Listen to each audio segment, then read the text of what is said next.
NSK World. வெளியில பாத்தீங்கன்னா செம்ம ஸ்னோவா இருக்கு. சோ இந்த டைம்ல சுட சுட இட்லி சாம்பார் செஞ்சு சாப்பிடலாம் வாங்க.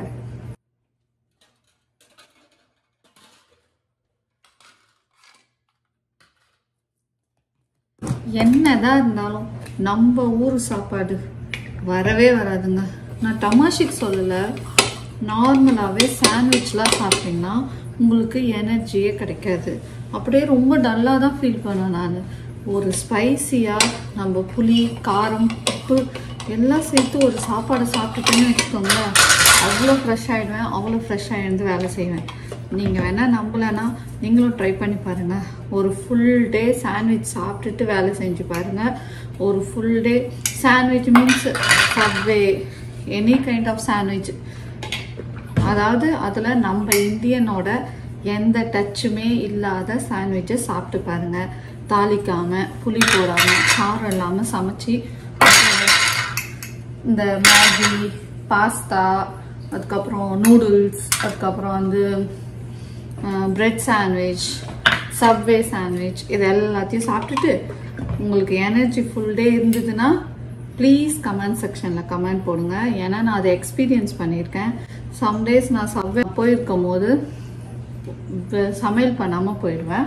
அப்போ வந்து சரி என்னப்பா நம்ம ஷாப் தானே அப்படின்ட்டு சாண்ட்விச் சாப்பிட்டுக்கலாம் அப்படின்ற ஒரு மைண்ட் செட்டில் போவேன். பட் ஆனால் பார்த்தீங்கன்னா 2 டைம்ஸ் சாப்பிடுவேன்.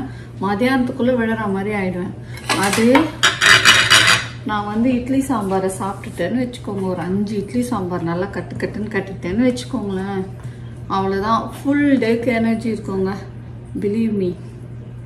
ஓகே, மாவு ரொம்ப சூப்பராக வந்திருக்கு. முன்னாடிலாம் நான் கிரைண்டர் வச்சு தாங்க ஆட்டினேன்.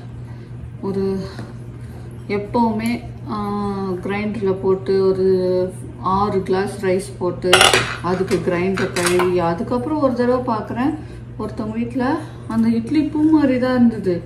எப்படிங்க நீங்கள் கிரைண்டர் ஆட்டுறீங்களா அப்படி கேட்டதுக்கு அவங்க சொன்னாங்க, இல்லை நாங்கள் வந்து மிக்சிலேயே போட்டுப்போம், அவங்க வீட்டில் கிரைண்டரே இல்லையா.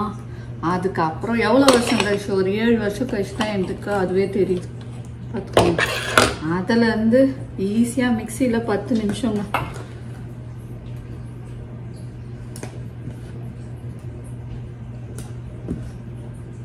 என்ன தெரியுமா, இந்த இட்லி பாத்திரத்தை தொலைக்கிறது ரொம்ப கஷ்டம், போர்.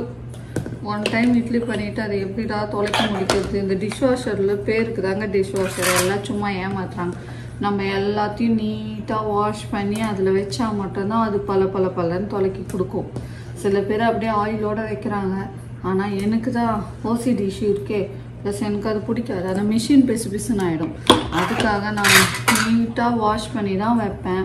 அதுக்கு நான் மோஸ்ட் ஆஃப் த டைம் கையில் வாஷ் பண்ணிப்பேன். ஆனால் ஒரு உண்மையை என்ன சொல்லணும்னா, நம்ம வந்து கையில் 1 hour தேய்ச்சிட்ருக்கோன்னா நம்ம ஜஸ்ட்டு ரிங்ஸ் பண்ணி டிஷ்வாஷில் வச்சிட்டோம் அப்படின்னீங்கன்னா உங்களுக்கு வந்து 10 minutes தான் இருக்கும். நிஜமாக ரொம்ப யூஸ்ஃபுல் தான் டிஷ்வாஷர்.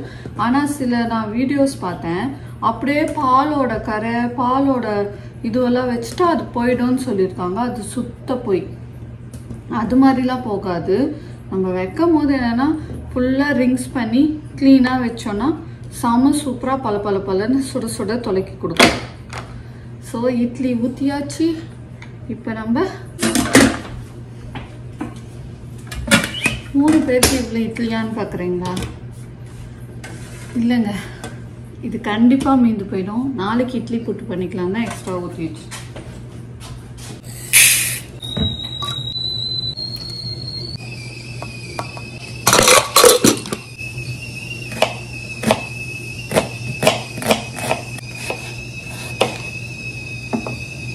சாம்பாருக்கு ஆல்மோஸ்ட் ரெடி ஆயிடுச்சு. இப்போ நம்ம புளியை மட்டும் ஊற வச்சிட்டோம்னா சாம்பார் ரெடி. உண்மையை சொல்லணும்னா இப்போ வீடியோ எடுக்கிறதுனால தான் இன்னும் கொஞ்சம் பர்ஃபெக்டாக ஒர்க் எல்லாம் நடக்குது. இல்லைன்னா நான் பேசிக்காக ரொம்ப குக்கிங் சமையல் பண்ணுமா அப்படின்னு வேறு ஏதாவது ஆர்ட் அண்ட் கிராஃப்ட் பண்ண சொன்னீங்கன்னா ஈஸியாக பண்ணிடுவேன். ஆனால் குக்கிங் சொன்னீங்க ரொம்ப யோசிச்சு பண்ணேன். ஏன்னா எங்கள் வீட்டில் எல்லாருமே குக்குங்க. எங்கள் வீட்டுக்காரரு ஒரு பெரிய குக்கு, அதுக்கப்புறம் என் பொண்ணும் குக் பண்ணுவா, என் சின்ன பொண்ணும் குக் பண்ணுவா. ஆனால் எங்கள் வீட்டுக்காரர் மட்டும்தான் குக்கிங்கை ரொம்ப இன்ட்ரெஸ்டாக பண்ணுவார். மீதி பிளேட் எல்லாமே வேறு ஆப்ஷனே இல்லையே அப்படின்னு பண்ணுவோம். பட் இப்போ வீடியோக்கு ஏதாவது கண்டென்ட் வேணும்ல, அதுக்காகவே நான் மார்னிங் எழுந்து ஃப்ரெஷ் அப் ஆகிட்டு குக்கிங் பண்ண ஆரம்பிச்சிட்டேன். நல்ல வேலை ரொட்டீனை விட்டுருப்பேன். இங்கே பாருங்க, ஸ்ட்ராபெரி ஜூஸ் கொஞ்சம் பாருங்க.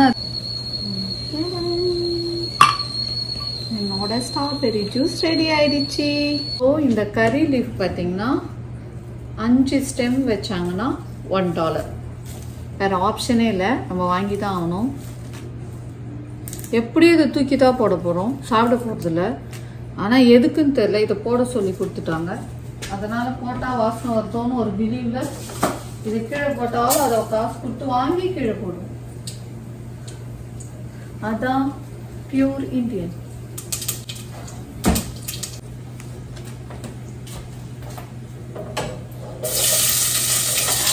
இது ஹோட்டலில் வைக்கிற மாதிரியே அரைச்சி விட்ட சாம்பார் வைக்க போகிறேன். அதுக்காக நான் ஆல்ரெடி வீட்டிலையே வந்து பவுடரை அரைச்சி வச்சுட்டேன். ஸோ இதை தான் நான் இன்றைக்கி யூஸ் பண்ணுவேன். செம்ம டேஸ்ட்டாக இருக்கும். உங்களுக்கு என்னோடய ரெசிபி வேணும்னா கமெண்ட் செக்ஷனில் கண்டிப்பாக கமெண்ட் பண்ணால் மட்டும்தான் நான் அந்த ரெசிபியை உங்களுக்கு சொல்லித்தரேன்.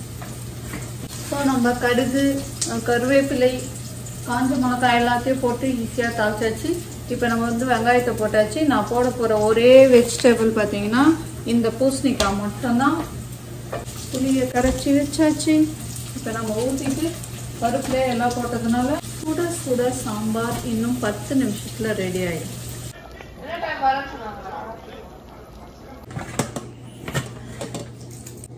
சுட சுட பூ மாதிரி இட்லி ரெடி.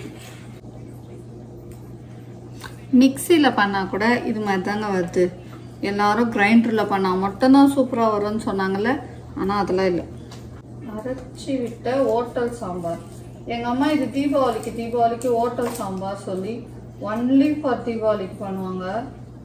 ஆனால் இப்போலாம் பார்த்தீங்கன்னா நார்மலாக சும்மாவே நம்ம வீட்டிலேயே பண்ண முடியுது. இதுதான் ஃபுல் டேக்கு எனர்ஜி தரப்போகுது.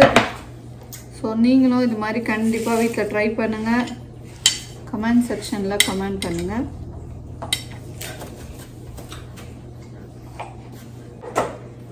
என்னதான் இருந்தாலும் நம்ம ஊர் சமையலை அடிச்சுக்க முடியாது.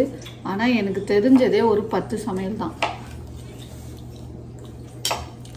அதுதான் நான் திருப்பி பண்ணிட்டுருப்பேன்.